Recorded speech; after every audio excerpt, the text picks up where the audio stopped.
still it's a Wednesday. At isang kagalakan po muli na ako po ay makasama ninyo dito sa Daybreak Global para magpatuloy sa pagpapalakas sa ating buhay pananampalataya.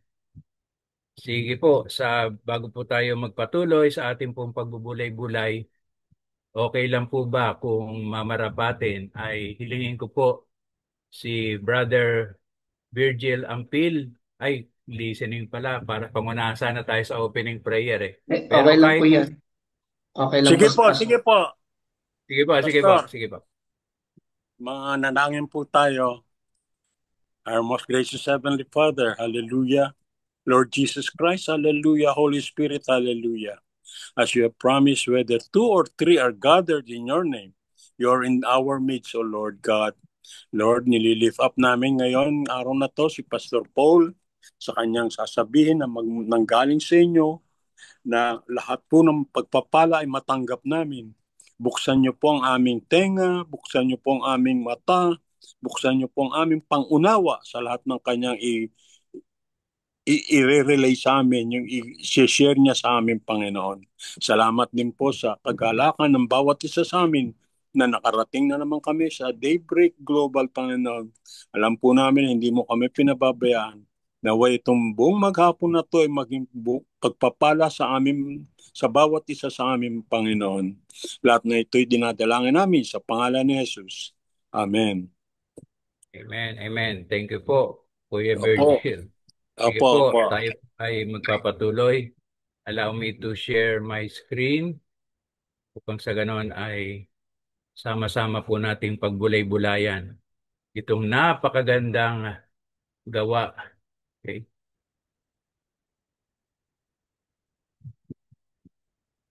Hindi po Iba nangyari. Hindi pala ako naka-slideshow. Yun. So, praise God. Okay. So, purihin po ang Panginoon at patuloy natin sabay-sabay na pagbulayan. Ito pong napakagandang katanungan para sa atin. Will you examine yourself? Kailangan ba nating siyasatin yung ating sarili? Sabi po sa Joshua chapter 24 verse 19, ito po yung pangungusap pagkatapos sabihin ni Josue sa sambayan ng Israel na as for me, sabi, choose ye this day whom you will serve. Okay, tapos sabi sa huli, sabi niya, as for me and my house, we will serve the Lord. Okay, so purihin po ang Panginoon. So, ito po yung kanyang sinabi, but Joshua said to the people, so doon sa mga tao na nagsasabing, maglilingkod kami sa Diyos, ganito, ganyan. And sabi niya, you cannot serve the Lord. So, yung pong may underline, yun lang po yung nakalagay sa devotional material ni Oswald Chambers na may utmost for Isaiah. Pero ito po yung kumpletong talata. Okay, sabi niya, but Joshua said to the people, you cannot serve the Lord, for He is holy God. For He is a holy God. He is a jealous God. He will not forgive your transgressions nor your sins. Kumbaga, parang sa isang salita, hinusgahan, okay, kaagad ni Josue, na hindi kayo pwedeng maglingkod sa Diyos sapagkat ang Diyos ay banal. Siya ay isang mapanibughuing Diyos at hindi niya patatawaran ang inyong mga kasalanan, okay, o yung pagkakamali. Kasi alam naman natin na ang bansang Israel ay guilty of idolatry. Okay, marami kasi silang mga dinodiyos, okay, na kung iba-iba. Okay, sige po, magpatuloy po tayo. So ito, ayaw lumipat. Yan. Sa Tagalog po, ngunit sinabi ni Josue sa taong bayan, hindi ninyo kayang maglingkod kay Yahweh, sapagkat siya isang Diyos na banal at siya ay mapanibughuing Diyos. Hindi niya palalampasin ang inyong mga pagsuway at pagkakasala. Okay? So, meron po bang pagkakataon na sa ating buhay, maring naging ganito tayo sa pagtrato sa mga tao. ay hindi ka pwedeng maglingkod sa Diyos kasi makasalanan ka, marami ka pang ginagawang hindi tama. Okay? So, parang ganun yung idea kasi nito eh. So, kaya nga, will you examine yourself ang ating pamagat? Na kumbaga ang tanong sa atin ngayon, kailangan ba nating siyasatin ang ating mga sarili? Kasi sana examine yourself lang. Pero sabi, will you examine yourself? Kailangan mo bang siyasatin ang iyong sarili? Okay? So, ito po yung mga tanong. Sa ating daw pong bang buhay, meron pa bang kahit maliit na bagay o may mga tao pa tayong inaasahan kaysa sa Diyos? So, tayo po makasasagot niyan. Okay? Sa ating buong buhay ngayon bilang mga mananampalataya, meron pa ba tayong ibang bagay na inaasahan o ibang tao na inaasahan bukod sa Diyos? Meron pa bang natitirang kahit kakaunti sa ating natural na buhay na meron tayong inaasahan para sa isang partikular na pangyayari o partikular na pagkakataon? So, ako po, guilty ako dyan. Kasi bagay, mga kapatid, siguro maraming Kristiyano, especially kung matagal na tayong naglilingkod sa Diyos. Kumbaga, taon-taon, paulit-ulit lang yung mga ginagawa natin na paglilingkod. O sabi, magmi-mission tayo. Ano gagawin? Ganito. Alam ko na yan. Okay? Parang ganun tayo, di ba? Kasi dahil nakasanayan na natin na gawin ang mga bagay na ito, tila baga kahit may maliit na bagay na iniisip natin, alam ko na yan. Kasi nagawa ko na yan noong nakaraang taon. Nagawa ko na yan dati. Pinagdaanan ko na yan. Kaya alam ko na yan. Okay, yun ang tanong sa atin eh. Meron pa bang natitirang ganong kaisipan sa atin? Na dahil napagdaanan natin, pagdating ng kaparehong pagkakataon, alam ko na ang gagawin ko. Alam ko na ang gagawin ko. So yan po yung mga katanungan. Okay? Totoo naman na sa ating pong mga buhay, may mga bagay pa rin tayong maring inaasahan. Okay? Dahil sa mga plano na tila baga iniharap sa atin. Okay? O sige, ikaw ang chairperson sa mission. O ito, gumawa ka ng programa. Ganito gawin natin kasi nakarang taon, ito yung mga programa natin. Medical dental mission. Okay? Maraming bagay. Pero ang tanong, sisiyasatin ba natin yung ating sarili pagdating sa mga ganong katanungan? Kasi yung tanong, unang-unang tanong, babalik ko lang po yung slide. Meron pa bang mga bagay tayong ibang inaasahan maliban sa ating Diyos? Okay? So ibig sabihin, may mga pagkakataon kuminsan dumarating sa ating buhay. Tila baga yung mga naging karanasan natin, yung mga naging kapamaraanan natin, yun na yung inaasahan natin kung paano tayo maglilingkod sa Diyos. Ang tanong, yun po ba ang nararapat na maging gawin natin? Kaya nga kuminsan, di ba, yung program ng church, paulit-ulit, year in, year out. Okay? Kasi ginawa na natin last year, o gawin uli natin ngayon, gawin uli natin. Pero ang tanong mga kapatid, kung babalikan natin, kung titingnan natin, kumusta ang bunga ng ating mga paglilingkod? Okay? Totoo naman po na kaya nating sabihin, totoo, sasabihin natin, hindi ko kayang maging banal. Pero ang sabi po ni Oswald Chambers, pero pwede tayong magdesisyon na hayaan natin na gawing tayong banal ng Panginoong Hesukristo. Sa ating sarili, wala tayong magagawa para maging banal. Pero kung ang Panginoong Hesukristo ay hahayaan natin na kumilos sa ating buhay, siya po ang gagawa, kikilos sa pamamagitan ng kanyang banal na spirito para tayo maging banal. Kaya sabi, you cannot serve the Lord. Yes, mga kapatid. Kung titingnan natin yung ating kakayanan, titingnan natin yung ating sariling kalagayan, titingnan natin yung ating karunungan, kaalaman, hindi natin mapaglilingkuran ng Panginoon. Pero, kaya nating ilagay ang ating sarili sa tamang lugar kung saan hayaan natin na dumaloy sa ating pong mga buhay ang kapangyarihan ng Diyos. So it's all about God's move in our lives. Kaninang maga, biglaan po ako nag-share dahil tama-tama ako po yung mag-share ngayon. Sabi ko, nagpresenta na ako, sabi ko, I will pitch in. Kasi ako rin naman yung mag-share sa Daybreak Global. Pero alam niyo mga kapatid, as I'm sharing right now, iba po yung message kanina. Iba yung lumalabas sa aking pagpapaliwanag ngayon. Magkaiba. Kaya nagugulat ako sa Diyos. So ibig sabihin, dito pa lang mga kapatid, hindi na natin pwedeng asahan yung sarili natin. Yung sinare ko kaninang maga, yun din ang isi-share ko ngayon. Hindi. Okay? Meron palang ibang mensahe ang Diyos para sa global kaysa sa mensahe ng Diyos doon sa international. So hayaan lang po natin na dumaloy ang kapangyarihan ng Diyos sa ating buhay at mapaglilingkuran natin siya sa kabila ng ating mga kahinaan, sa kabila ng ating mga pagkukulang, sa kabila ng mga bagay na sumasagi sa ating isip o pumipigil sa ating sarili na sabihin, I will serve the Lord. Maraming bagay nilalagay ang Diablo sa ating isipan para hadlangan tayong maglingkod.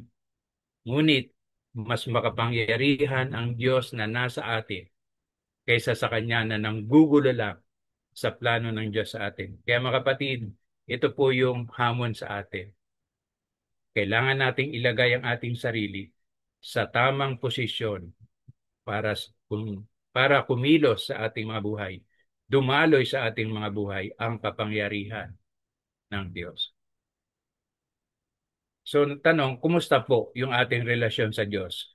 Sapat na po ba yung ating pakikipag-ugnayan sa Diyos para asahan natin na ipakita niya sa ating buhay yung inilaan niyang napakagandang buhay para sa atin? So, kumusta po yung relasyon natin sa Diyos? Sapat na nga po ba ito para makita natin na dumadaloy, nakikita sa ating mga buhay yung pagiging isang anak ng Diyos?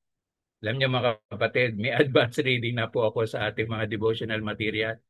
Meron pong darating yung time, di ko lang alam kung anong week. Merong topics, Tuesday, Sanctification 1, Wednesday, Sanctification 2. At doon po natin makikita mga kapatid na it's all about God na kumikilos sa ating buhay. Kaya ito rin po yung sinasabi dito. Habang lumalalim yung ating relasyon sa Diyos, makikita natin at aasahan natin na ipakikita ng Diyos yung uri ng buhay na nais niya para sa atin. Sapagkat ang sabi nga ng Jeremiah 29:11, sapagkat batid kong lubos ang aking mga plano para sa inyo. Mga planong hindi sa inyo ikasasama, kundi sa inyong ikabubuti at para kayo'y bigyan ng isang kinabukasang punong-puno ng pag-asa. So, siyasatin po natin ang ating relasyon sa Diyos. At patuloy nating palalimin pa yung ating ugnayan sa Kanya. Okay? So, ito po yun eh.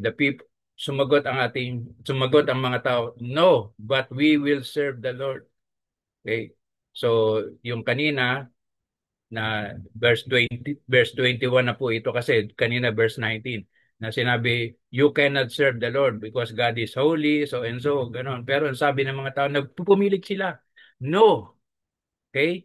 Kahit may kasalanan kami, kahit hindi pa kami banal, maglilingkod sa Diyos.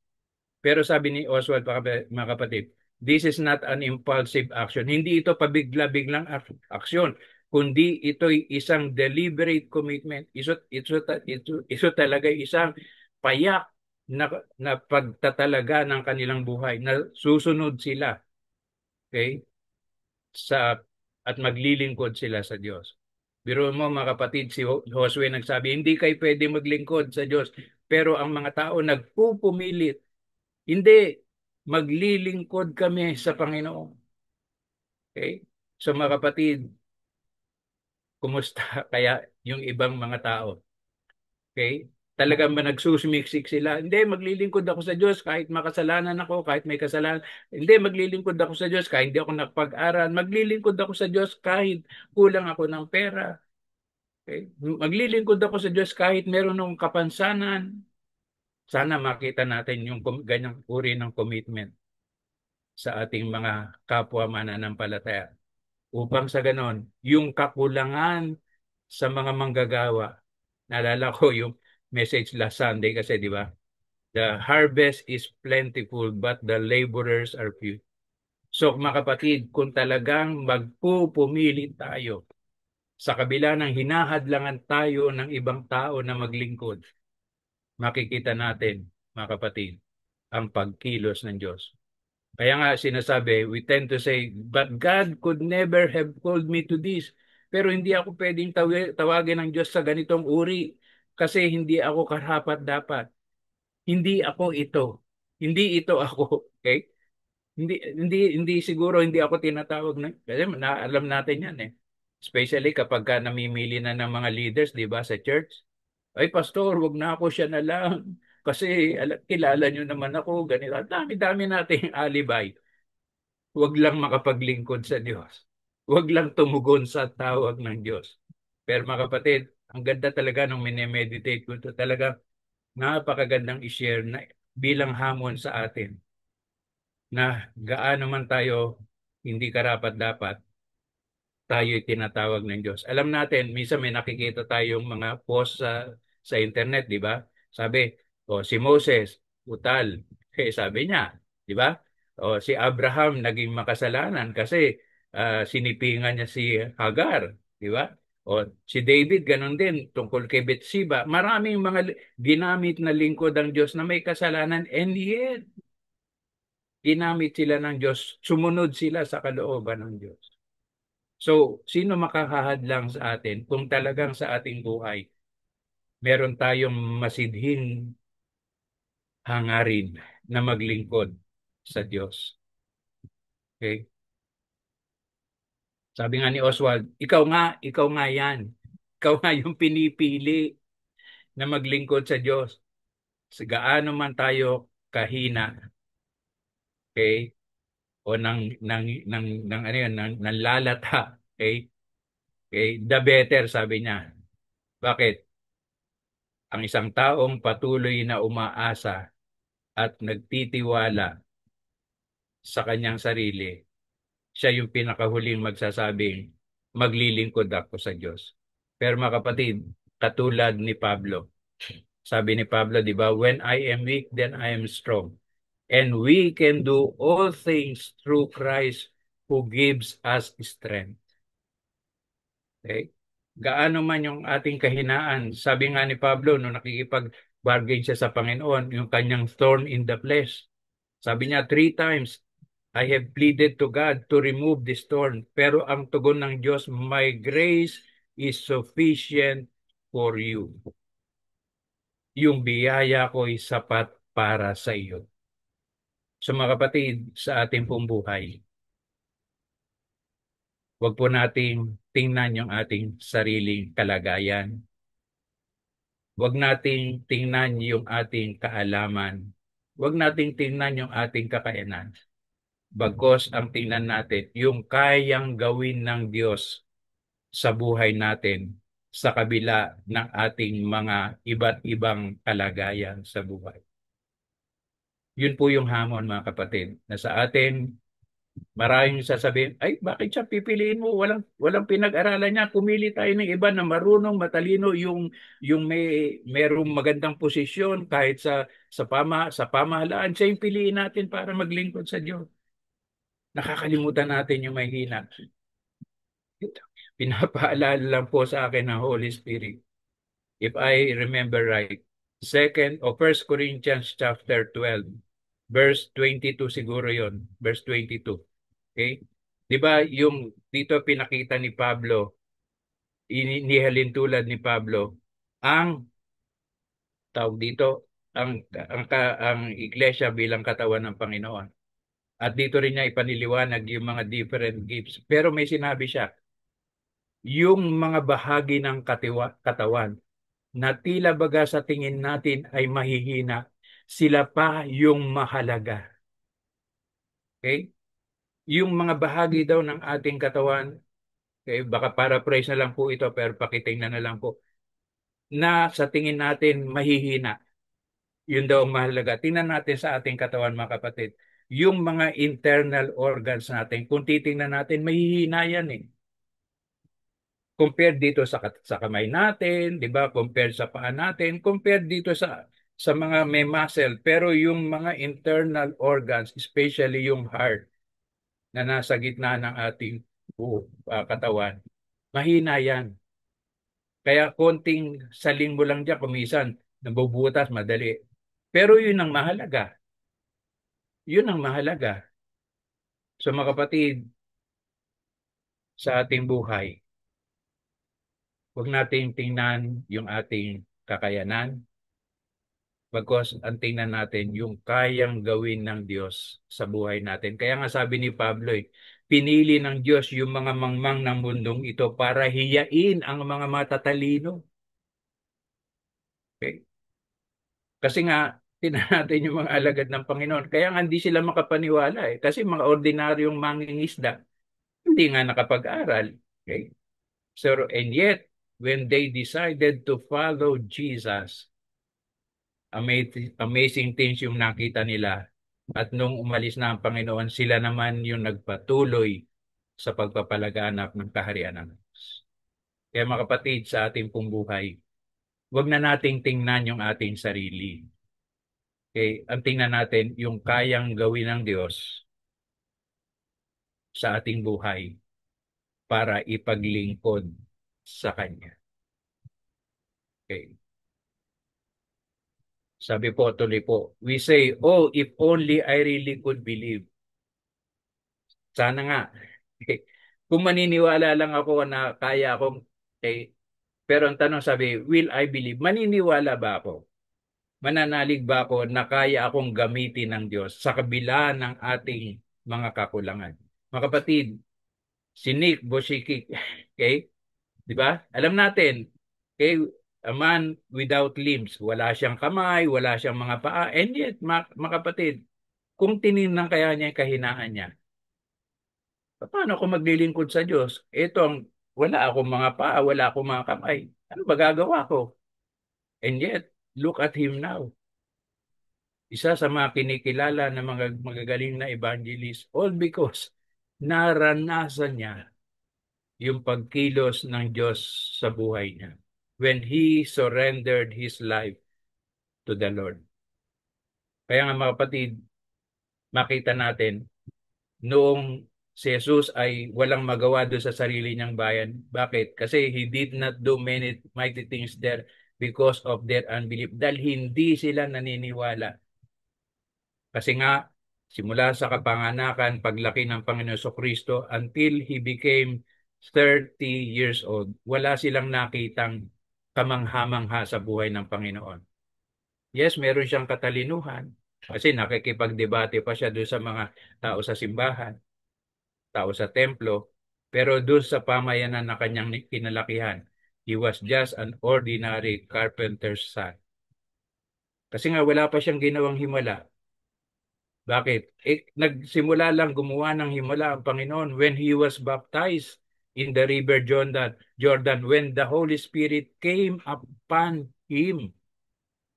Yun ang punto mga kapatid. Walang ginawang himala, nakakaiba ang Panginoon. Bakit? Wala pa sa kanya yung Holy Spirit eh. Okay? Nung baptism lang niya, doon lang niya natanggap in fullness the Holy Spirit. Kaya doon, nagsimula na siya. Okay? Pero hindi pa pala siya nagsimula after baptism. Sinubok po na siya ng Diyos. Kaya nga dinala siya, sabi sa Matthew, dinala siya ng dinala siya ng espiritu sa ilang para tuksoin ng diablo. Okay? So mga kapatid, ganda ang mensahe ng Panginoon para sa atin.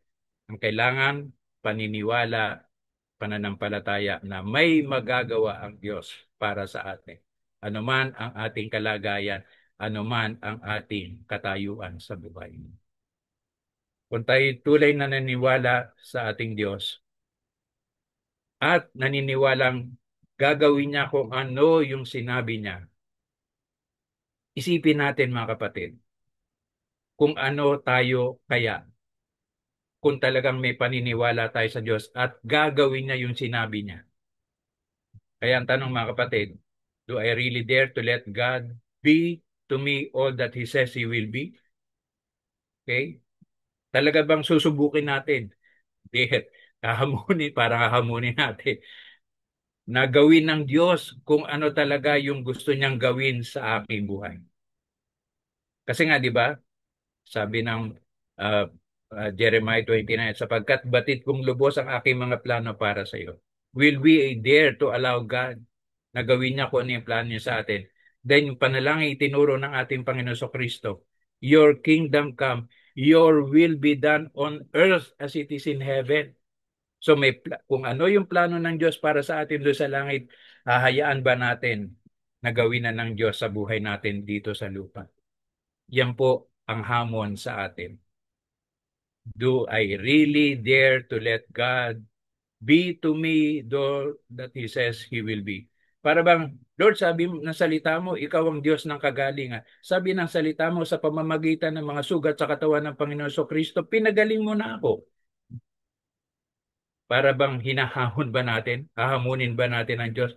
Sige nga Lord, patunayan mo nga sa buhay ko na talagang sa pamamagitan ng mga sugat sa katawan ng Panginoon Kristo, pinagaling mo na ako.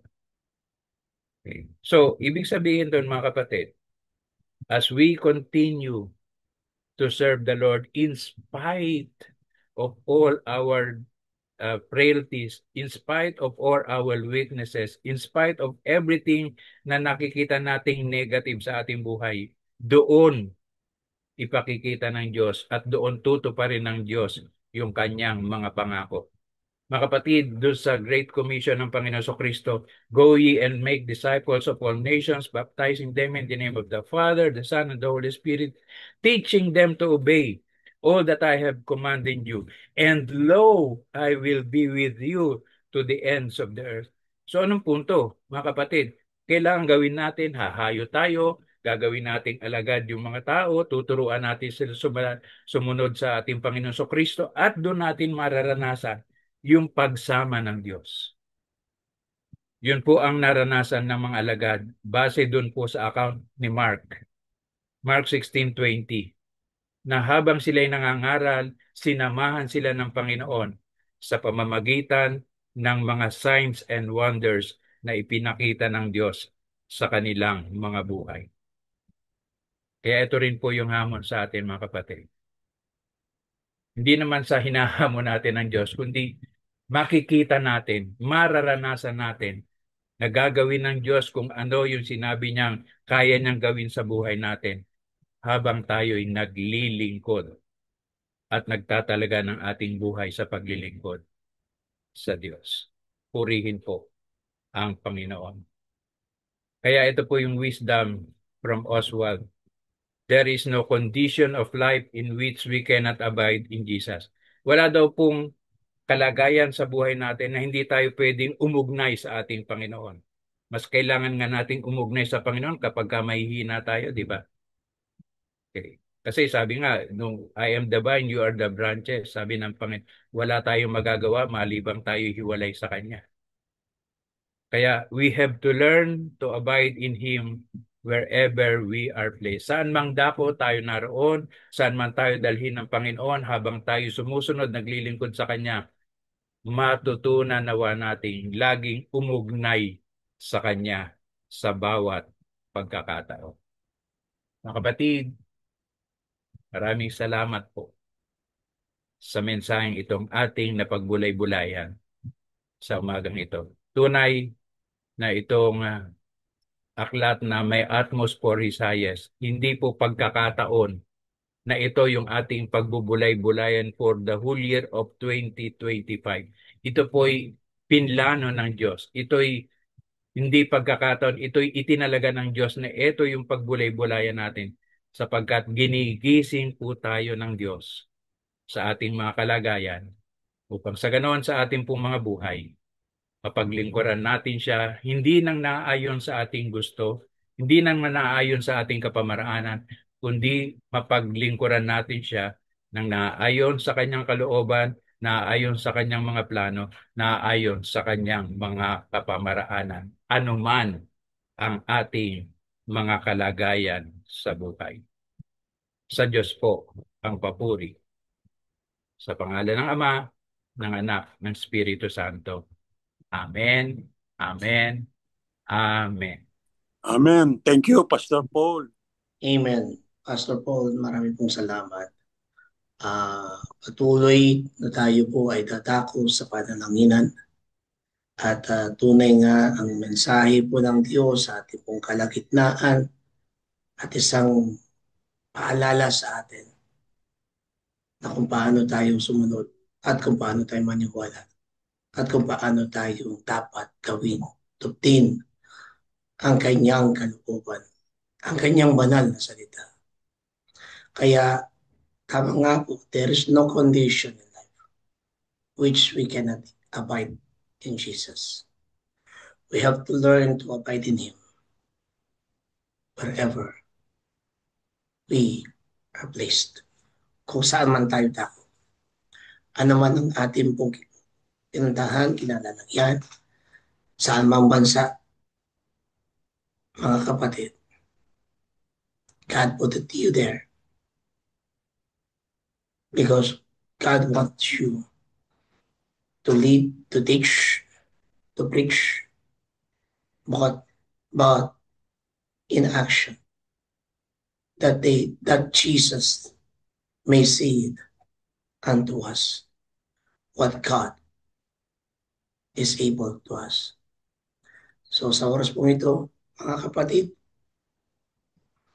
patuloy po tayo pong manalangin at sa loob po ng 1 minuto,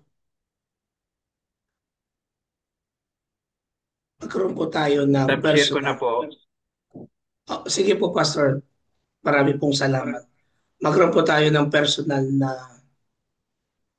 panalanginan. Lumapit po sa ating Panginoon at pakinggan ang kanyang tinig for 1 minute. I know 1 minute is not enough, but may God speak to us right now in silence.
Amen and amen.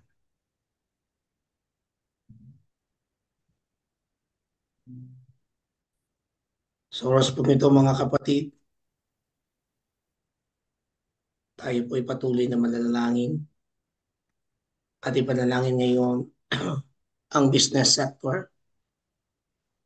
Today is our focus sa bawat mga negosyante, sa bawat mga company, na kung saan ay dumarating po ang iba't ibang rin po mga pagsubok. Especially sa bawat mga deklarasyon ng Estados Unidos ng Presidente, ang bawat mga taripa sa bawat mga kailangang bayarin.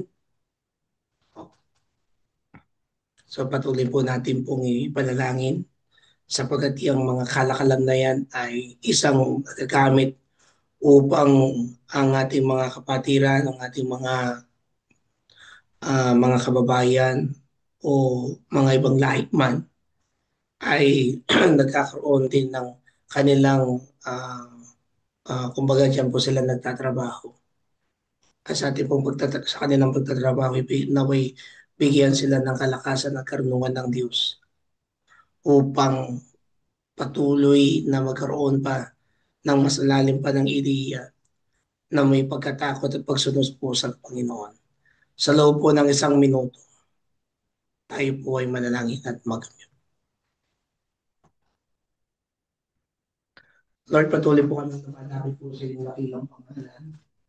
Ikaw ang aming tinataas, ikaw ang aming pinupuri, ikaw ang aming dinadakila, ikaw ang aming sinasamba, ikaw ang aming walatiin at dadakilain o Diyos na buhay at banal. Salamat po Panginoon sa iyong patuloy na pag-protect at patuloy na uh, pagbigay ng karunungan Panginoon. Ama, patawarin po ninyo kami o patawarin po ninyo kami Panginoon sa bawat mga ginagawang mali, lalong-lalo na ho sa kalakalan Panginoon ng negosyo. We ask Lord God na honest and truly Lord God ng katapatan sa iyo at sa pagkapwa. Especially Panginoon yung mga kapatiran namin o yung mga anak mong may mga company may hawak, business o maliit man ng negosyo. Ang aming dalangin Panginoon na patuloy na kayo ang siyang kumilos sa kanilang buhay at managkumpay o Diyos sa tanging pangalan Jesus. Amen at amen. Panalangin po natin patuloy ang iglesia at sa iglesia po ng ating Panginoon sa kanyang katawan ay patuloy po natin ilapit po sa kanila o sa kanya ang pagtatapat ng bawat mga pastors, bawat mga miyembro. No? Hindi po sa ito yung plano ng tao. Alam po natin na kung minsan o madalas ginagamit pong salita o ang iglesia, pero ito'y para sa kapurihan ng tao, gusto ng tao. Kung hindi mabago ang lahat ng iyong sistema sa loob ng iglesia, na tunay na magkaroon ng katapatan sa Diyos, katapatan, paniniwala sa Panginoon. Sa gitna man ng anumang pag-uusig, sa gitna man ng anong mga sitwasyon sa buhay, ang dadalhin nila at ating ipanalangin na dadalhin nila ang liwanag ng pagkakaroon ng pagbabago sa lipunan, sa iglesia, sa komunidad ng kanilang kinabibilangan. Pwede ko po ang pakiusapan po dito na manalangin, Pastor Jeneline, to lead us in this prayer. Ngayon na Pastor Jeneline. Thank you po.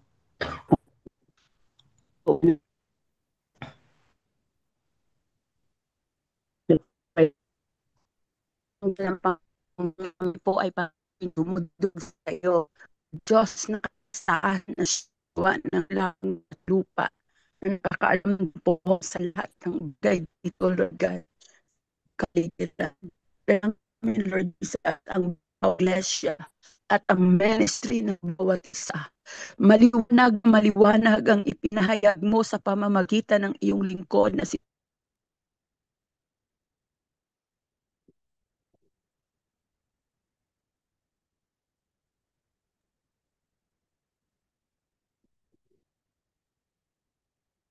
Lord, we pray, Lord God, for the signal po ni Pastor Jeneline.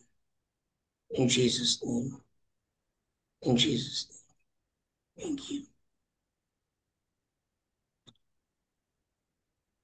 Thank you, Lord God.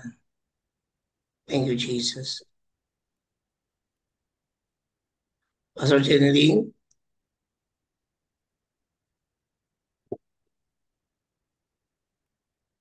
Sige po mga kapatid, Siya po ay naputol ko kanina. Let us all unmute and pray for our brothers and sisters into the Church of Christ. For 1 minute. Thank you, Jesus. Ama, patuloy po kami pong nagtitiklara, O Diyos, sa oras pong ito.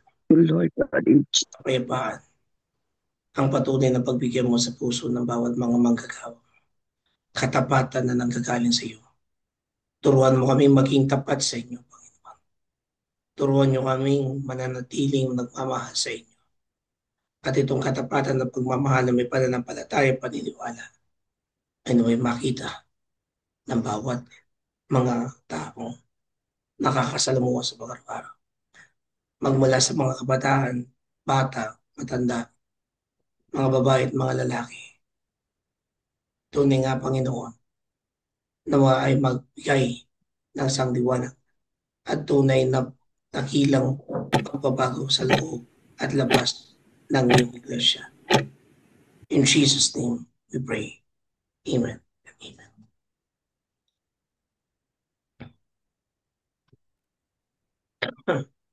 Sige po.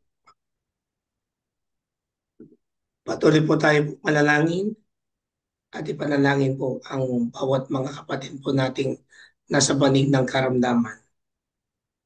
Ate Ruth, are you able to pray for this prayers for the sick?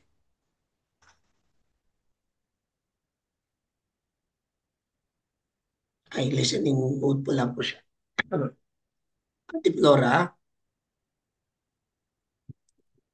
pwede po ba kayo dito po sa panalangin po sa mga may mga karamdaman? Ngayon na po. Jesus.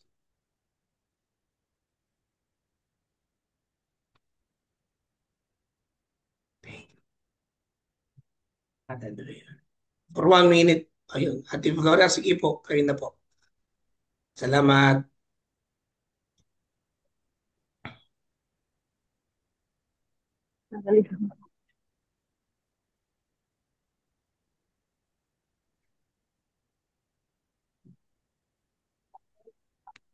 Hallelujah, Lord God. Thank you. Thank you, Lord.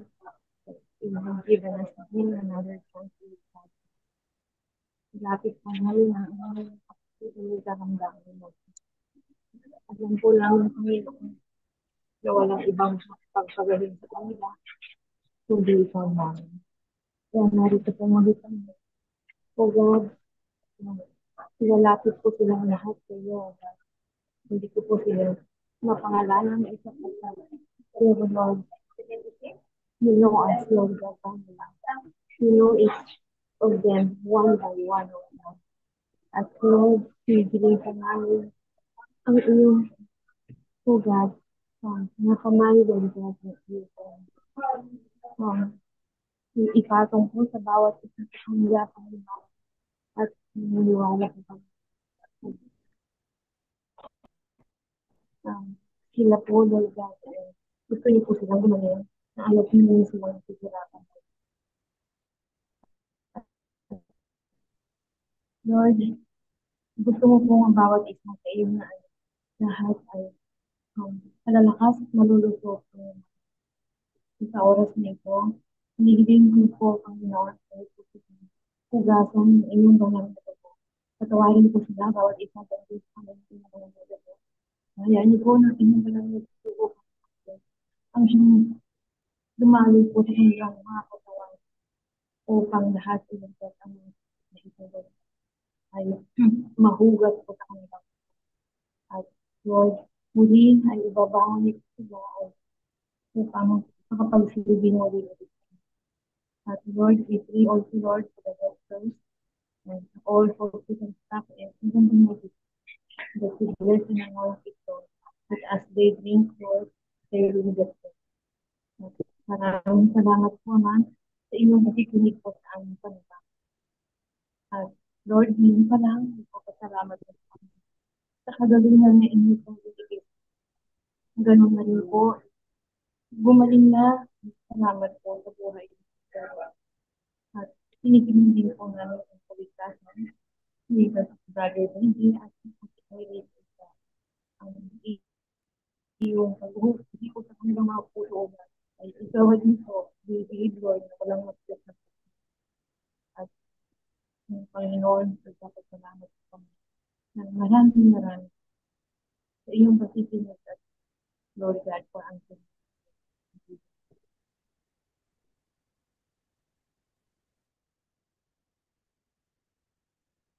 Amen and amen. We thank you, Lord God, for the answering prayer for our brothers and sisters na may mga karamdaman. We sealed it and claim it. In Jesus' name. Patuloy po tayo po sa panalanginan at sa oras pong ito, sa loob po ng 1 minuto tayo po ay manalangin at ipanalangin po natin ng bawat nasyon. For 1 minute. Let us all unmute and pray. Lord, patuloy kaming lumalapit po sa inyo.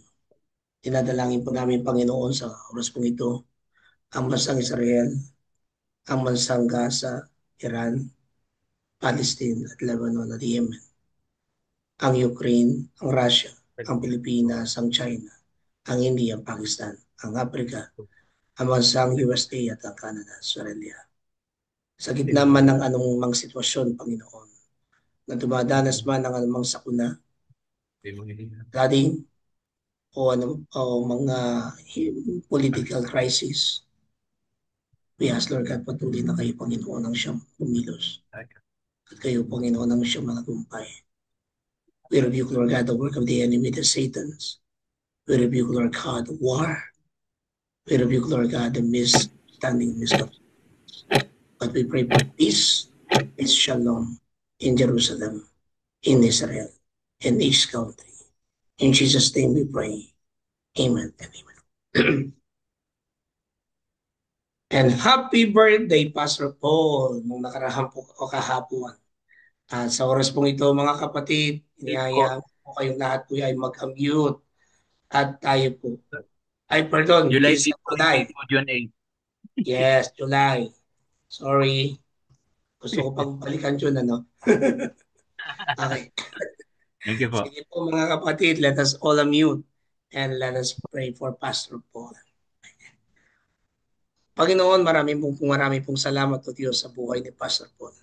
Pagpalain po niyo, Panginoon, ang kanyang buhay, ang ministeryo, ang inyong ipinagkaloob sa kanyang buhay, kasama ng kanyang buong pamilya. We speak for blessing upon blessing, courage upon courage, strength upon strength sa kanyang buhay, sa kanyang pangangatawan at sa kanyang buhay spiritual. Sa bawat paghayo niya, sa bawat paglakad niya, sa bawat kanyang pagpapahayag ng iyong banal na salita, ay tunay na Panginoon, ipagkaloob ninyo ang karunungan na nanggagaling sa inyo. Sinasalita po namin, Panginoon, ang patuloy na pagpapala sa kanyang buhay, sa kanyang pamilya, at sa lahat ng kanya pong mga pamilya, kabilang ng kanyang kabiyak, kanyang mga anak o Diyos. Dalangin namin na patuloy ng pagpapala mo sa kanyang buhay at patuloy mo siyang ingatan, Panginoon. Malusog po ng pangangatawan sapagkat ikaw ang kanyang kalakasan, ikaw ang kanyang sandigan, ikaw ang kanyang kanlungan, ikaw ang tunay na liwanag. Maraming pong salamat po, Panginoon. Patuloy na kayo ang siyang magbigay sa kanya ng lakas. Lord, in Jesus' name, we pray and we declare, Lord God, blessing upon blessing. And we declare, Lord God, as Numbers chapter 6, verse 24 to 26 is, the Lord bless you and keep you. The Lord make his face shine upon you and be gracious to you. The Lord make his face shine upon you. In Jesus' name. And he give you the peace of God. Amen and amen. Sige po. Bagamat si Pastor Paul po ang ating birthday celebrant kahapon, pero mahilingan ko pong na siya ang manalangin para sa pagpapasalamat. Belated happy birthday, Pastor Paul. Okay, salamat po. Okay, sige po, tayo po ay manalangin. Father, truly, mahal na mahal nyo kami. Kaya lagi niyo po kaming tinuturuan. Lagi niyo kaming ginagabayan sa landas na aming pong tinatahak. At tunay po, O Diyos, katulad ng aming pagbubulay-bulay ngayon, may mga panahon na tinitingnan namin yung aming mga kakayanan, yung aming kahinaan, yung aming kalagayan, yung aming mga kakulangan. Kaya hindi po kami nakasusunod sa inyo ng lubusan. And for those things, Father God, we ask for your forgiveness. So, Father, allow us just to open up our lives unto you upang sa ganon, malubusan po kaming magtiwala sa inyo. Katulad ni Abraham, nung tinawag niyo siya, sabi niyo sa kanya, lisanin mo ang bayan ng inyong mga magulang at pumunta ka sa lugar na pagdadalhan ko sa iyo. Father God, hindi niya alam kung ano yung kanyang kakaharapin. Hindi niya tiningnan kung ano yung kanyang daladala.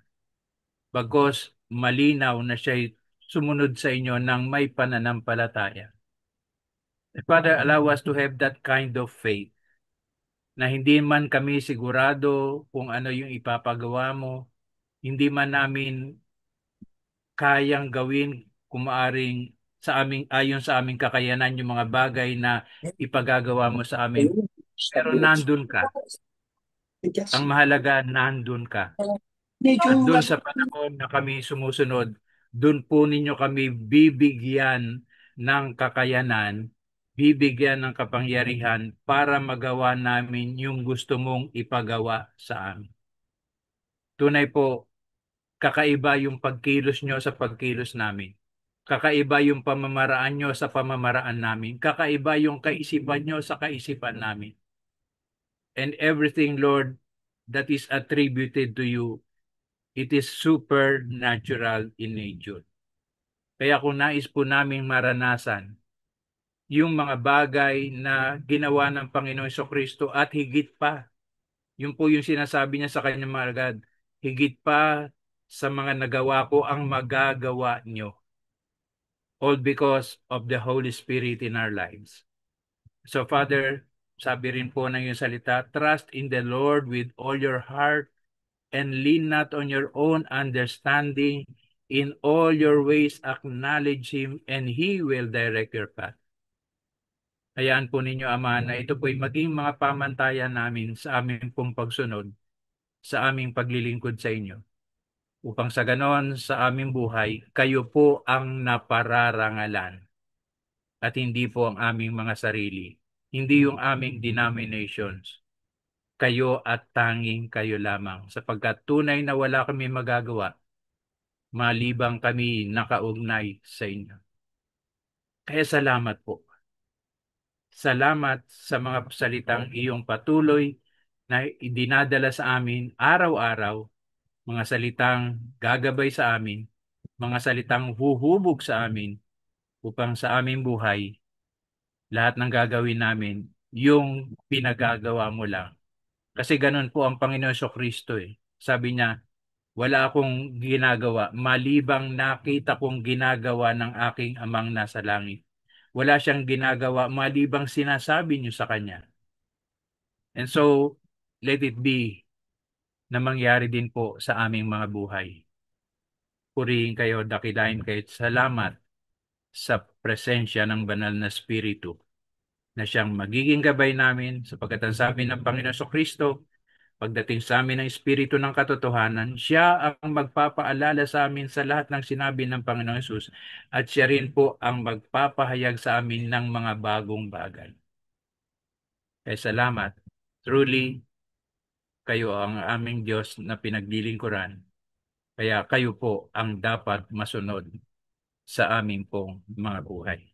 Kaya salamat po at purihin ka sa lahat pa po ng bagay na yung gagawin sa aming buhay habang kami matapat na sumusunod sa inyo. Ama, tanggapin po ninyo ang aming panalangin ito na aming pong itinataas sa inyo sa makapangyarihan at natatanging pangalan na yung anak ni Jesu Kristo, kasama po ang iyong banal na Espiritu, para po sa inyong kapurihan, karangalan, kaluwalhatian ngayon at magpakailanman. Amen, amen, amen. At mga kapatid, tanggapin natin ang pagpapala ng ating Panginoong Diyos. Ang Diyos na siyang pag-ibig, ang Diyos na siyang bukal ng ating pag-asa, ang Diyos na siyang bukal ng ating kapayapaan, ang patuloy at patuloy na magkaloob sa atin ng kagalakan habang patuloy tayong sumusunod sa Kanya anuman ang ating kaharapin, sapagkat ang kagandahang loob ng ating Panginoon Kristo, ang hindi nagmamaliw na pag-ibig ng Diyos Ama, at ang gabay patnubay pakikipisa ng banal na Espiritu laging sumasa atin ngayon at magpakailanman. Amen. And let me declare number 6:24 to 26. Kung kaya niyo akong sabayan niyo ako mga kapatid. Okay, the Lord bless you and keep you. If you The Lord makes His that face takes to it shine upon you, upon you, gracious unto you. The Lord lift up His countenance upon you, upon you. give you peace, the shalom of God. When we have the shalom of God, nothing is missing, nothing is lacking, nothing is broken. We have great favor, great wealth from the Lord. Amen, amen, Amen. amen. Amen. Blessed Wednesday, everyone. Shalom, everyone. A blessed Wednesday po. Happy birthday to you. Amen. Amen.